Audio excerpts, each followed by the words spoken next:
The following podcast contains language and content which some listeners may find offensive. Discretion is advised.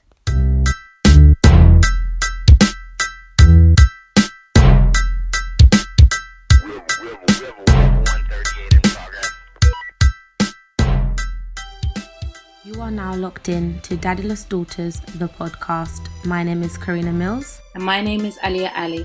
And together, we will be uncovering the layers of childhood trauma, relationships, sex, and men.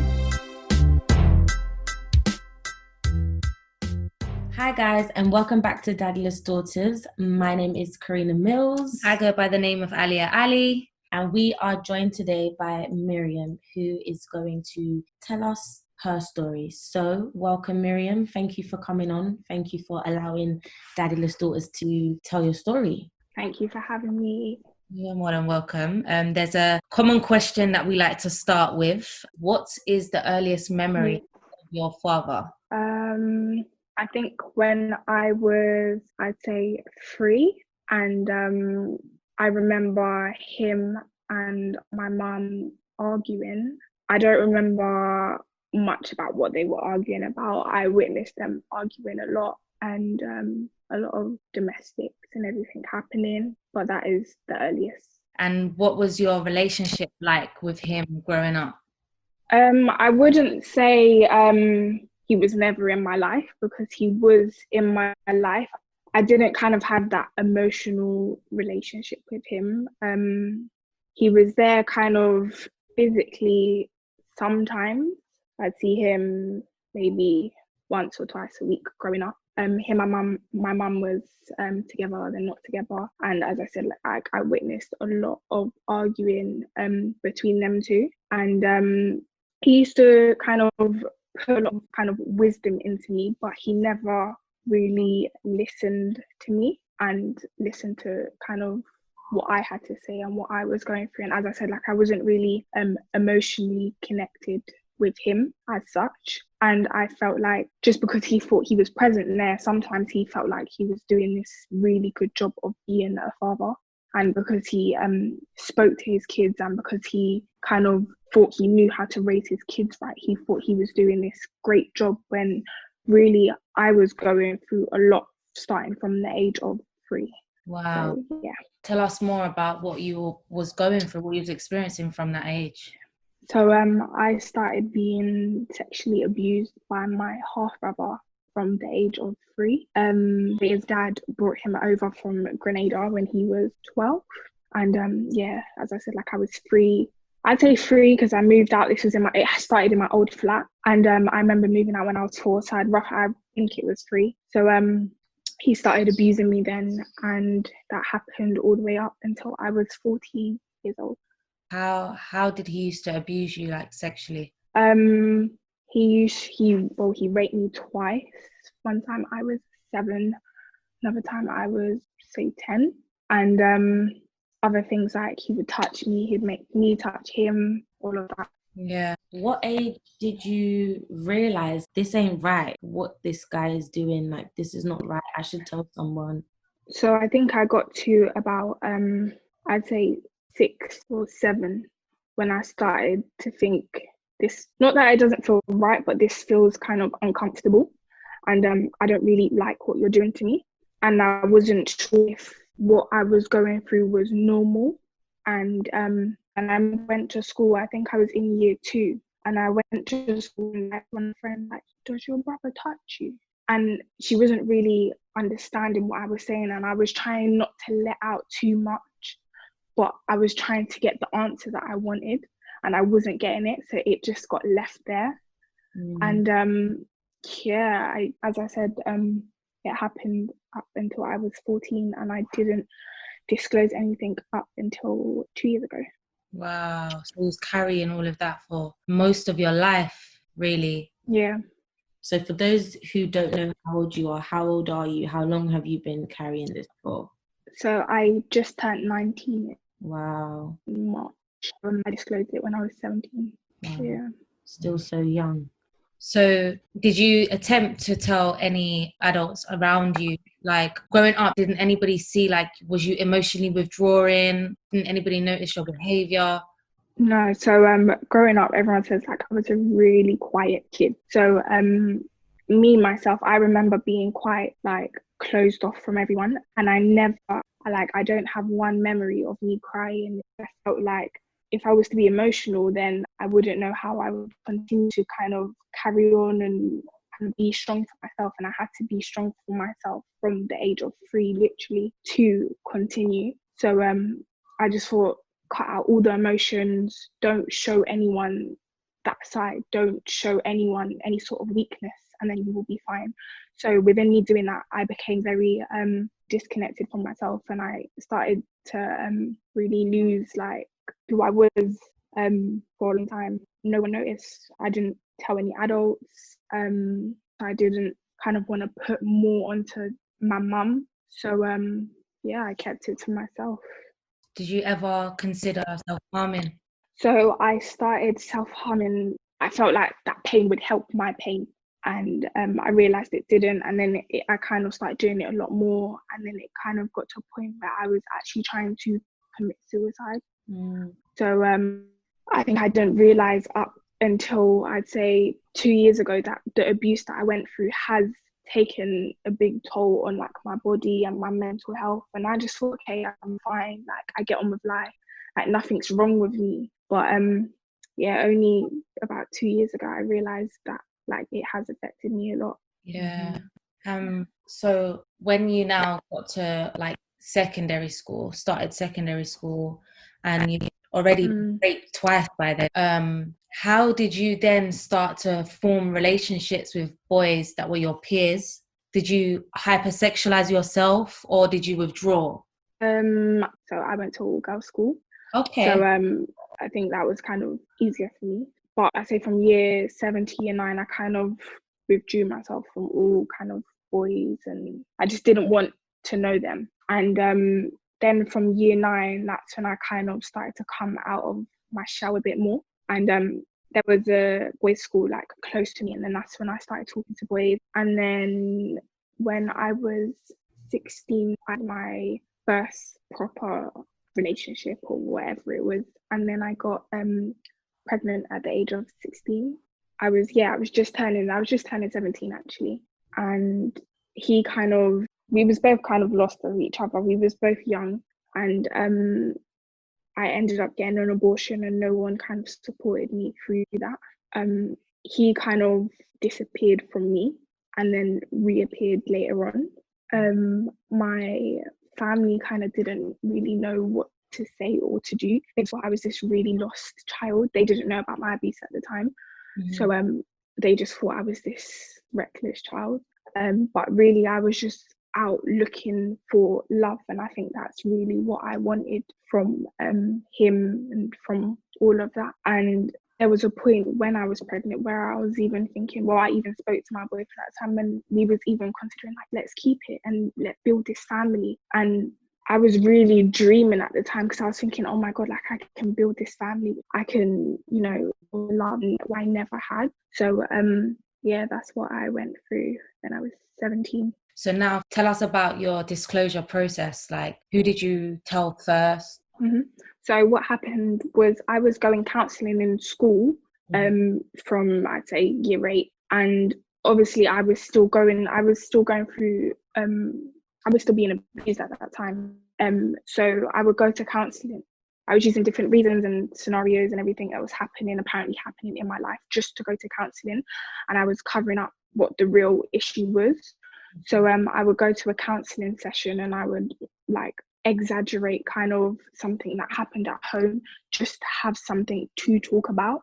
Or I would make up things that was happening in school with other girls, or I would really kind of make it sound serious and feel like I am going through something, but I was trying to hide what I was really going through. So I continued to do that up until year 10. And then that counsellor, I built like a really strong bond with that counsellor. And I felt like I could trust her, and I felt like I was kind of coming out with the truth a little bit more. And then she left in year 10, and I felt really lost at that point. And I thought, okay, kind of where do I go now? And a new counsellor came in and they said, you can start counselling again. You've got a new counsellor. And I said, no, I don't want a new counsellor. My doctors, they referred me to CAMS. So I started CAMS in year 10. Those that don't know, CAMS is children and adolescents mental health services that they have for young people. Just wanted to explain that. Yep. So, I started CAMS and my counsellor was really nice. I had the same counsellor.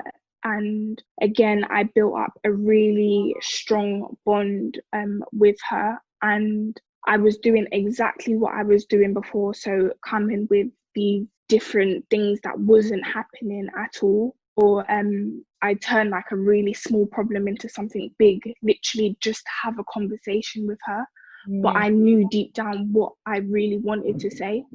And so it got to March 2018 and we was coming towards the end of a counselling session. And I literally just said to her, I don't know why I feel like this, but I think it's because I've been abused. And she looked at me and we sat there for an hour talking about it. And then when I left, I realised what I said and I said, oh my God, like I've just told my counsellor that I've been abused and I've never told anyone that I've been abused. And so because I was 16 at the time, I had to get a social worker. I had to tell my mum, and things happened very quick from then onward. It was that I didn't want to happen. And I felt like I was really pushed and pressured into loads of things. Yeah.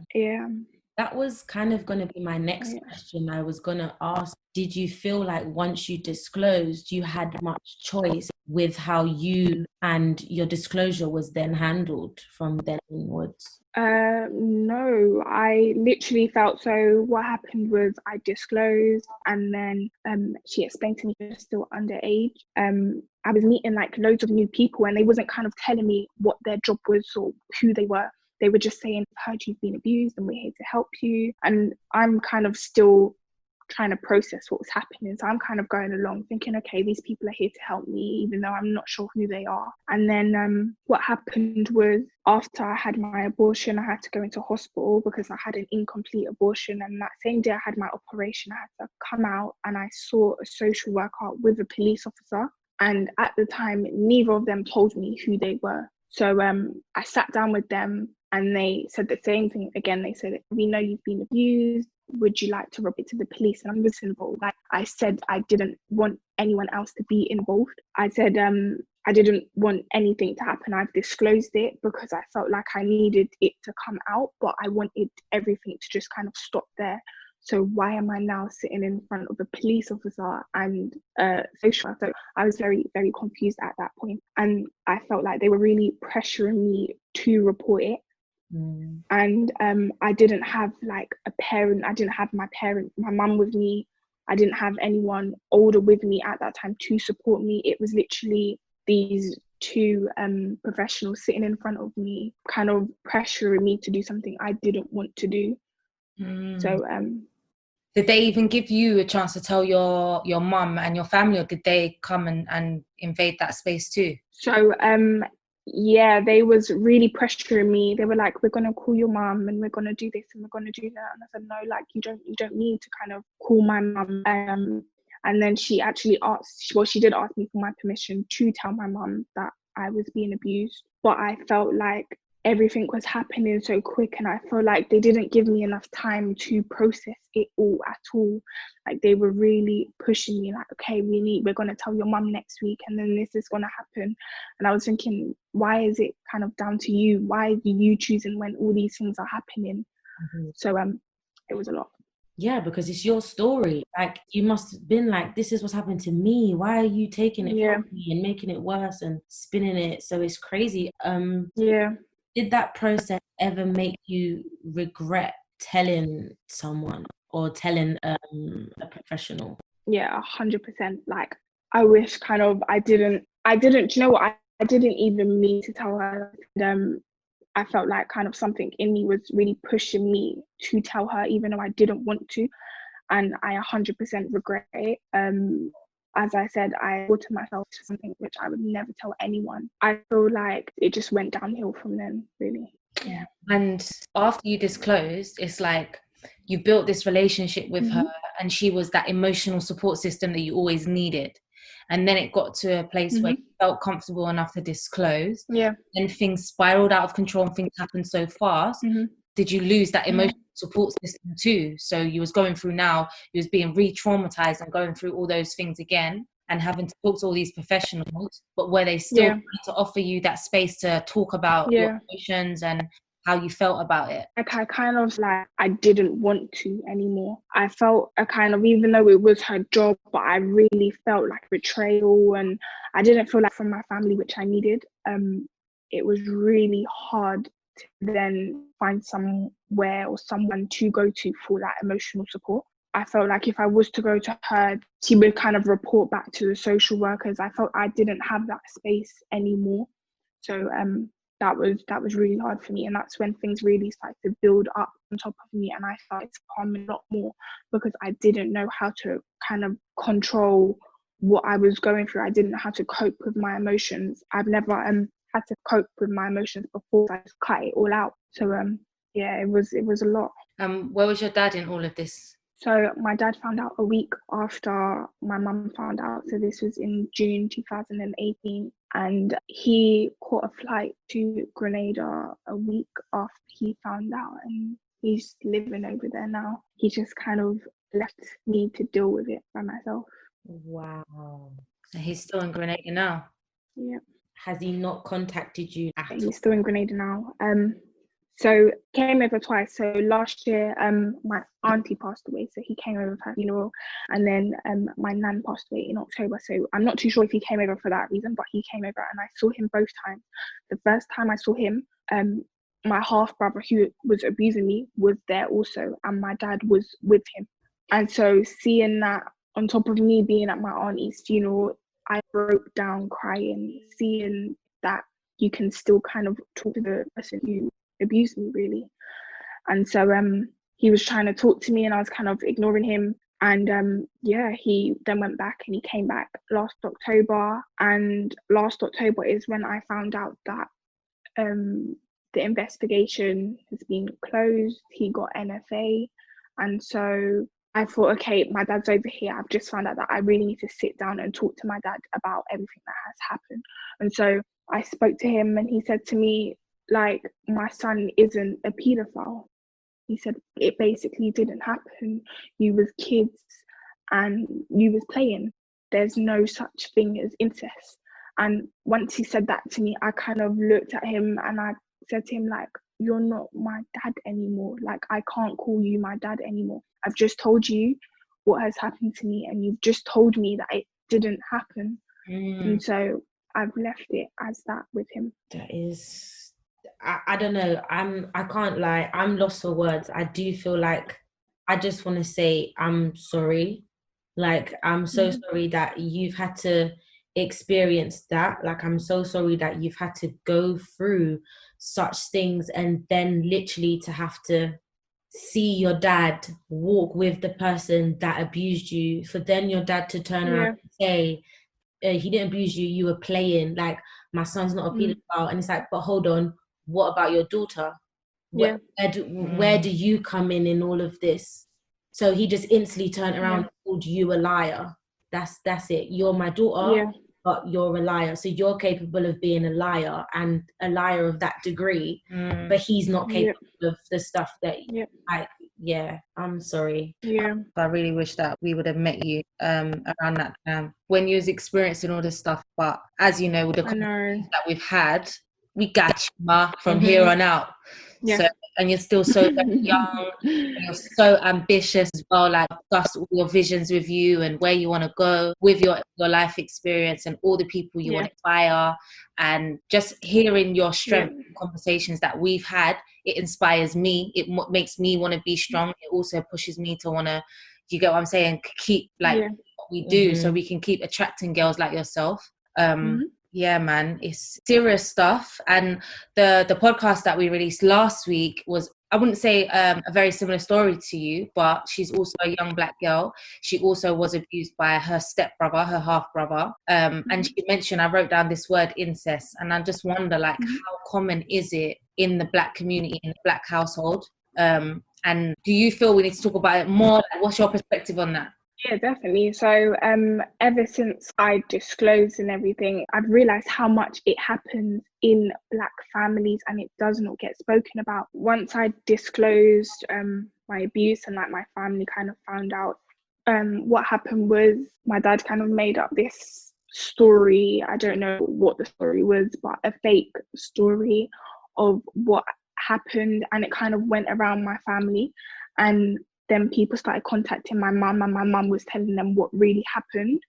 And so I was finding out that it's in my dad's family, basically. It happened to his mum, his aunties, and I'm getting, like, up to this day, I'm still getting more and more. I'm finding out more. It happened to more and more people.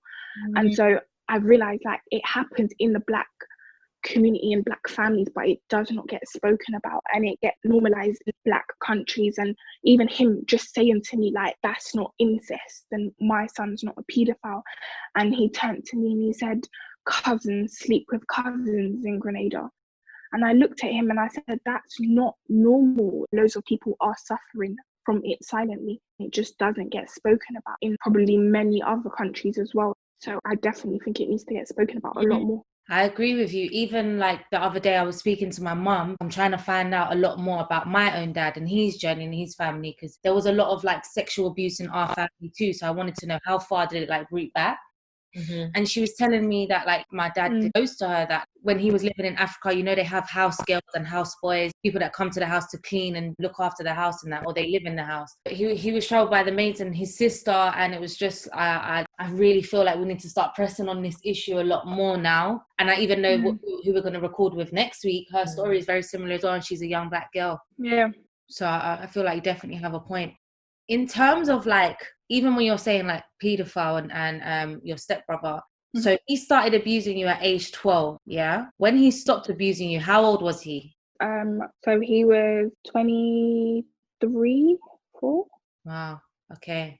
That's something I also want to look into, okay. Because you have to question, like, especially if your dad's reaction was, this is not incest, he's not a paedophile. I question whether he actually knew he was doing something wrong. Yeah, but I don't want to in a way where, like, do you get what I'm saying? Like, where I'm sticking up for him, because that's not what I'm doing. Yeah. I'm just saying that mentally, what he's been taught, he might not even have known that what he's doing was wrong. Yeah, definitely. As I said, like, my dad brought him over from Grenada. No one kind of knows what kind of life he had over in Grenada. No one knows what happened to him. He may have been exposed to these things and thought, okay, this is like normal. I can kind of do it in, like, when I get to London. And kind of, I was there and that was his opportunity. And it just unfortunately happened to continue up until I was 14. So yeah, this is deep, man. So how are you today? Where do you stand today?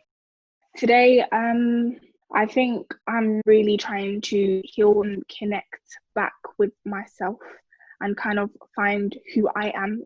Are you still struggling with any mental health challenges? Yeah, so I think it's my anxiety now, really. I think my depression was quite bad last year, but I've got things which I'm doing now, like I'm writing, and I've learnt ways to cope with my depression, so that's not so bad now. However, it's my anxiety which is really bad. I still get nightmares. I get flashbacks of like him. Nightmares kind of come and go. It would always be about him or of him, and I think that's because of like the whole investigation. It's all kind of being brought back up. And what's your support system like now? Support system. So I go to Women&Girls Network. So I have an advocate there. Like I go to consultation groups there. I've got quite a few people who I see there who support me. So they're supporting me quite a lot, which is good. I want to look into them because I've heard a lot of great things about what they're doing. And obviously it'll be good when we post this to leave maybe some of their details. So if any girls need some support that they can tap into actively, that we know is proven and works for you, I think we should plug them in. But if you could leave a piece of advice for your younger self or for any girls out here that are experiencing what you've gone through in your past, what would your advice be to them? I think always kind of stay true to yourself, even though it seems like it's getting harder. Like, it's only getting harder, so it has to get harder for it to get better, and for it to get easier. So just kind of keep going and push through it and do what you want to do and you think is best. Always go with your instinct. Don't kind of listen to voices around you, because I think you always know what's best for you. Oh, thank you so much for joining us, man. I appreciate sharing time with you as always. You're welcome. Thank you so much. Thank you so much. Bye. Thank you for listening to Daddyless Daughters, the podcast. Don't forget to follow us on Insta at daddyless_daughters. And for more information on how you can get involved, then please visit the website at www.daddylessdaughters.co.uk. If you've been affected by any of the topics raised in today's podcast, then please call one of the following helplines. For Samaritans, call 116 123. For Bernardo's, call 0800 1111. Or alternatively, call Mind on 0800 123 3393. Thank you.